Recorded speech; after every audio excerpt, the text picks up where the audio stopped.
Hello, my name is Christoph Witte and I'm a freelance journalist. I'm here at the booth of the International Software Architecture Qualification Board at the conference OOP in Munich.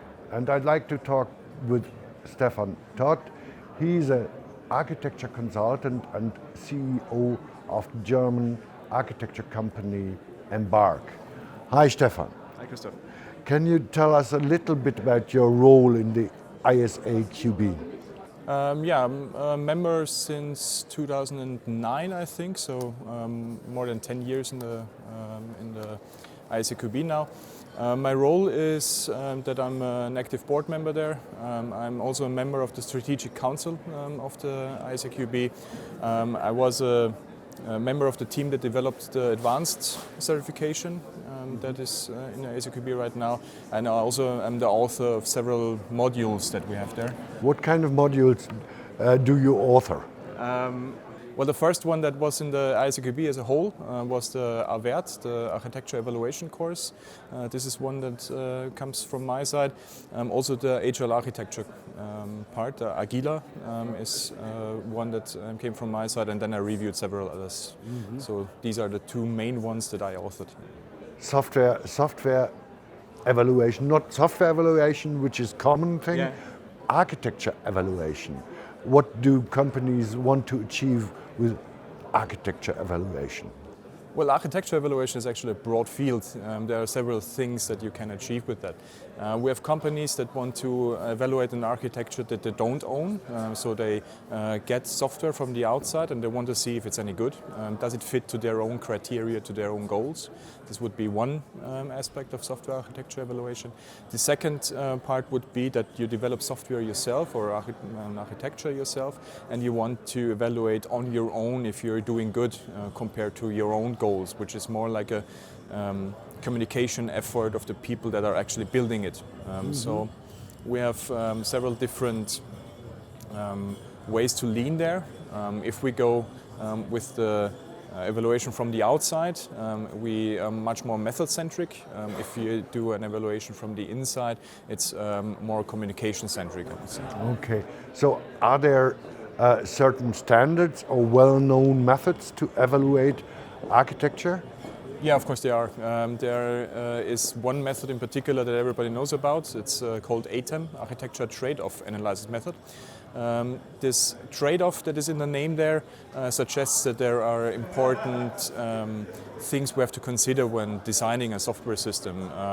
We have certain quality aspects to design to. Quality criteria like maintainability or scalability, and there are certain trade-offs where we can't achieve all of them. And the method tries to uncover these. The ATEM is the most famous one, but there are actually many others. So that seems to be an exact science. It's not an exact science. It's something where people from universities make up their heads how you could evaluate such a thing. Yeah. But the practice of it is then something that is very different from time to time that you do it. So the exact science gets a little bit muddy when you're in the trenches. Okay. And can architects learn these methods on their own or themselves?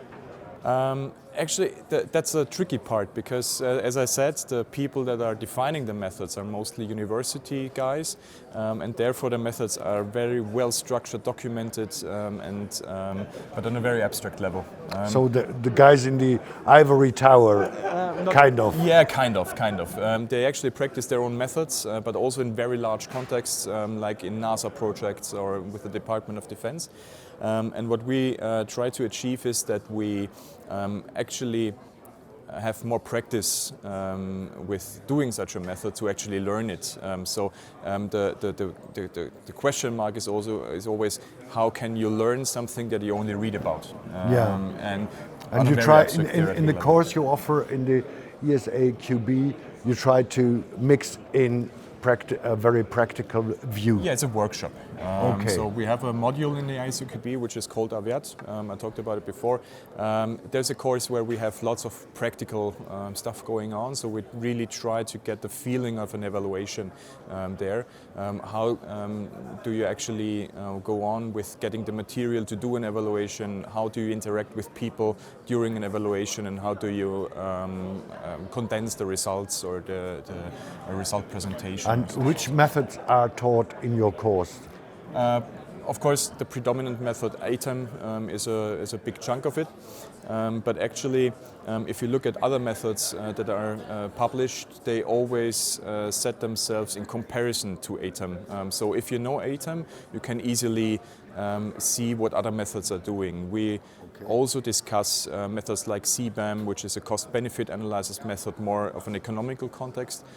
We have pattern-based architecture reviews or decision-centric architecture reviews, which we also discuss. And then we have some tooling and tools that actually help you in getting an idea how the source code is structured. So not only to support the discussion that we have in an ATEM review, we also discuss how tools can actually lighten up the idea that you have about the system itself. Okay, and you do in another course as well.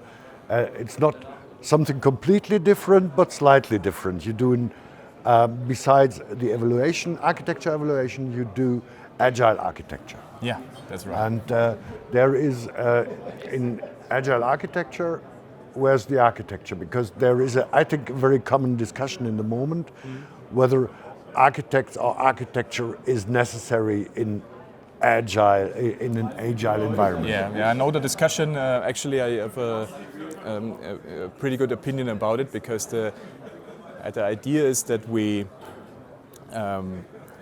in architectural work, we try to get the right technology choices. We try to structure the system in the right way.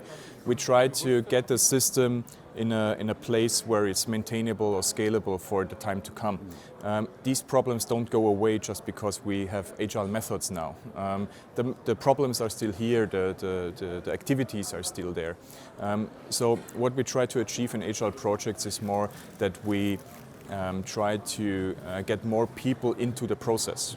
We try to have a community of people working on the architecture. We try to work in a way that people actually get into discussions about it, have the right kind of communication channels about it.